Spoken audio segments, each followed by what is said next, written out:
Muy buenos días. Seguimos adelante en la meditación en esta tercera semana del milagro, el tercer milagro que Juan introduce en su evangelio, en el plano de los 7 milagros de Jesús.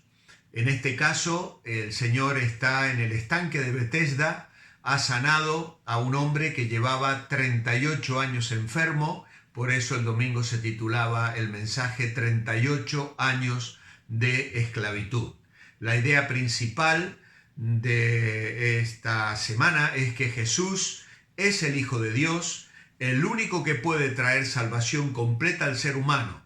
Por nuestros propios medios nunca podremos ser libres de la esclavitud del pecado. Y el título que tenemos en nuestro devocional en este día es Religiosidad sin fe.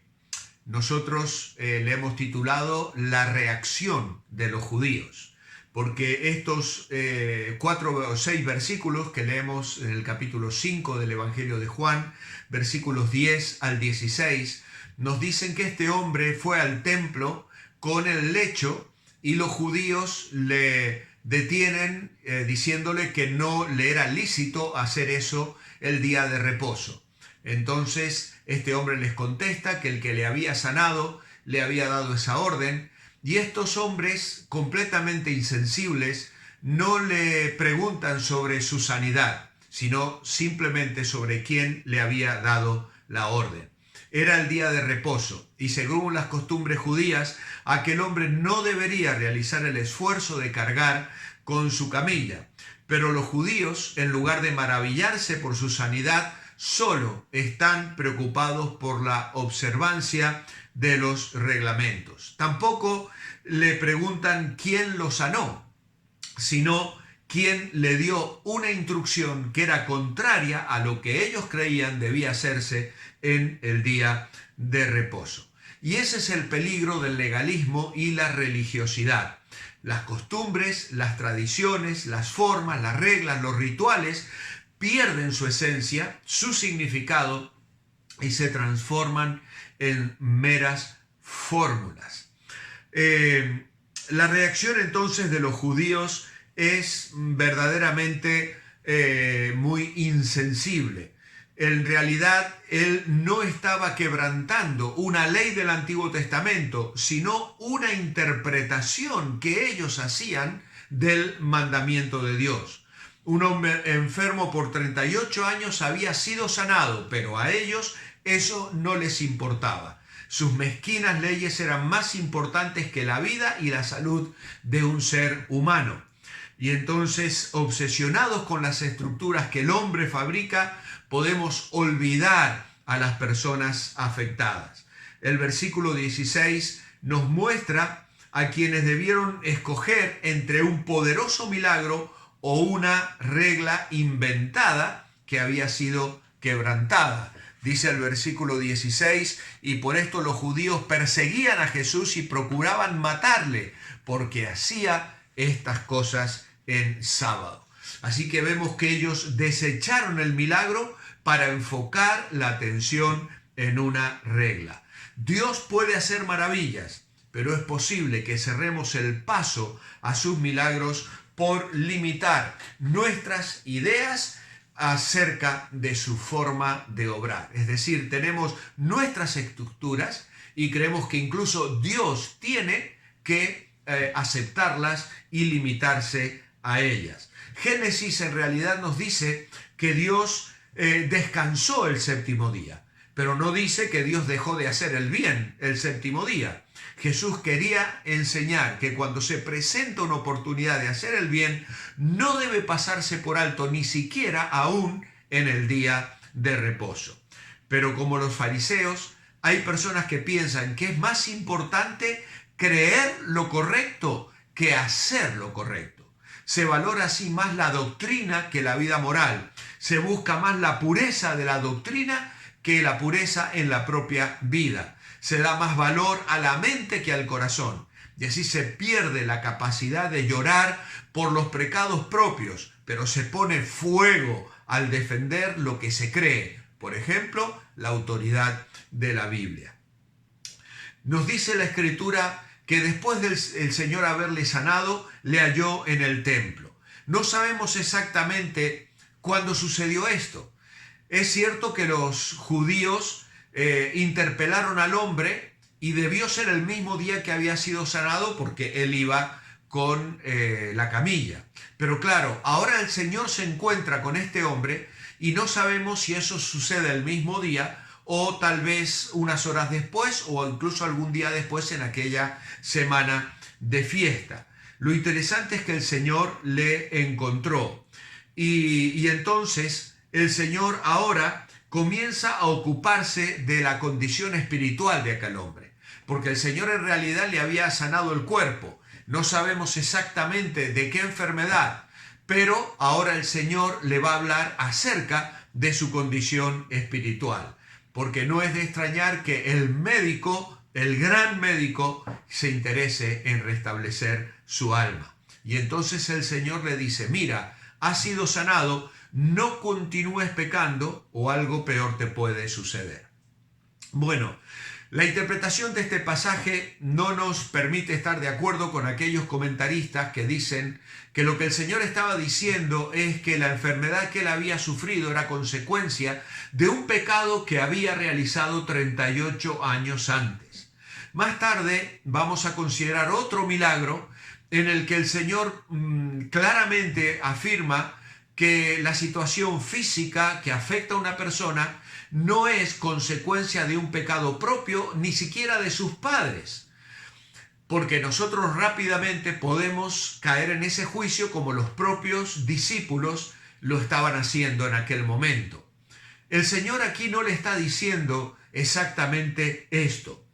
Ahora, es cierto que hay pecados que traen consecuencias en nuestra salud. Podemos, por ejemplo, caer en un vicio como el alcoholismo o la drogadicción o tener una vida promiscua, lo cual luego traiga consecuencias y enfermedades que incluso pueden acompañarnos hasta el día final. Es decir, nos hemos arrepentido, hemos pedido perdón, pero la consecuencia del pecado que hemos cometido se manifiesta en afecciones físicas que nos van a acompañar hasta el final de nuestras vidas. Y es posible que el Señor le esté advirtiendo esto. Yo la verdad que no me niego a creer que el Señor le está diciendo, mira, hay pecados que pueden traer consecuencias físicas. Pero en realidad creemos más bien que lo que el Señor estaba diciendo en este momento es, no continúes pecando. Así como se lo habrá de decir luego a aquella mujer que fue acusada de adulterio. El Señor le dijo, ni yo te condeno, vete y no peques más. Pues aquí también el Señor está advirtiendo a este hombre que una vida de santidad es preferible a una vida de pecado. Que una vida resultado de una reconciliación con Dios es algo que realmente puede traer bendición. Por eso tenemos que tener cuidado cuando ejercemos juicio sobre la salud o sobre las consecuencias que el pecado puede haber traído a la vida de cualquier persona. Nosotros a veces somos dados a hacer ese tipo de juicios, pero que el Señor nos guarde de caer en esa tentación legalista y farisaica. Precisamente el legalismo es la creencia de que la salvación requiere o depende de la obediencia total a la letra de la ley. Ejemplos de legalismo incluyen, por ejemplo, una excesiva preocupación por los detalles minuciosos de la ley, junto con la falta de atención a los intereses fundamentales y las necesidades que una persona pueda tener. Una preocupación por las tradiciones humanas legalistas. El legalismo representa en realidad una incomprensión fatal del propósito de la ley en el Antiguo Testamento. El apóstol Pablo lo explica claramente en la epístola a los Romanos, también a los Gálatas, y más tarde el libro de Hebreos también nos hablará mucho acerca de esto. Pero en Romanos 9:31 dice, mas Israel iba tras una ley de justicia, no la alcanzó. ¿Por qué? Porque iban tras ella, no por fe, sino como por obras de la ley, pues tropezaron en la piedra de tropiezo. En Gálatas 3:10 dice, porque todos los que dependen de las obras de la ley están bajo maldición, pues escrito está, maldito todo aquel que no permaneciere en todas las cosas escritas en el libro de la ley para hacerla. Y que por la ley ninguno se justifica para con Dios es evidente, porque el justo por la fe vivirá. Así que concluimos que el legalismo es contrario al evangelio. El Señor se lo dijo claramente a los escribas y fariseos y les llamó hipócritas, porque cerráis el reino de los cielos delante de los hombres y ni entráis vosotros ni dejáis entrar a los que están entrando. Los efectos desagradables del legalismo son, por ejemplo, la falta de amor. En Mateo capítulo 23, versículo 23, el Señor les dice, dejáis lo importante de la ley, la justicia, la misericordia y la fe. En Oseas 6, capítulo 6, versículo 6, Dios les dice, misericordia quiero y no sacrificio, y conocimiento de Dios más que holocausto. Miqueas 6, 7 y 8 dice, ¿se agradará el Señor de millares de carneros o de 10,000 arroyos de aceite? Hombre, Él te ha declarado lo que es bueno. ¿Y qué pide Jehová tu Dios de ti? Solamente hacer misericordia, hacer justicia, hacer misericordia y humillarte ante tu Dios. El legalismo promueve el orgullo espiritual. En Lucas 18:11 se habla del fariseo que puesto en pie oraba consigo mismo diciendo, gracias te doy que no soy como los otros hombres. Pues esto es orgullo espiritual y dice la Biblia que a esta persona el Señor mira de lejos. También nos lleva al formalismo.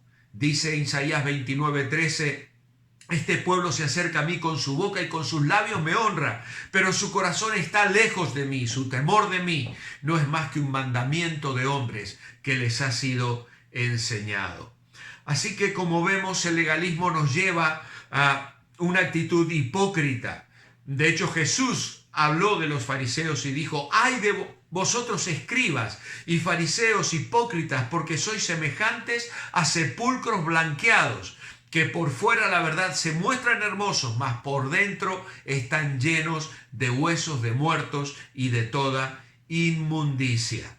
Así que el legalismo trae ceguera espiritual. Por eso Jesús les decía a los discípulos, guardaos de la levadura y de los fariseos y de los saduceos. Mateo 16, ellos entendieron que no les había dicho que se guardaran de la levadura del pan, sino de la doctrina de los fariseos y de los saduceos.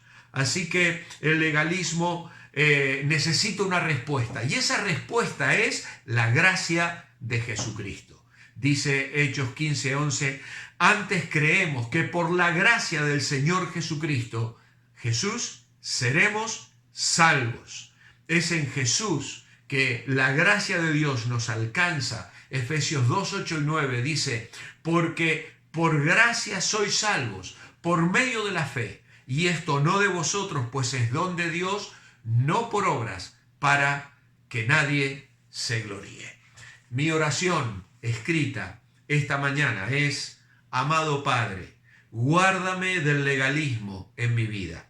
Muchas veces juzgo a los demás y uso la ley y me olvido del amor. Así como tú me tratas con gracia, ayúdame a tratar a los demás y que pueda yo vivir mi vida en libertad, sin esas ataduras que me privan del gozo de la vida cristiana verdadera. Oh, que el Señor hoy nos bendiga y nos ayude a vivir este día en libertad. Os espero mañana a las 9:30 para despedir esta semana en la meditación de este maravilloso milagro de Jesús.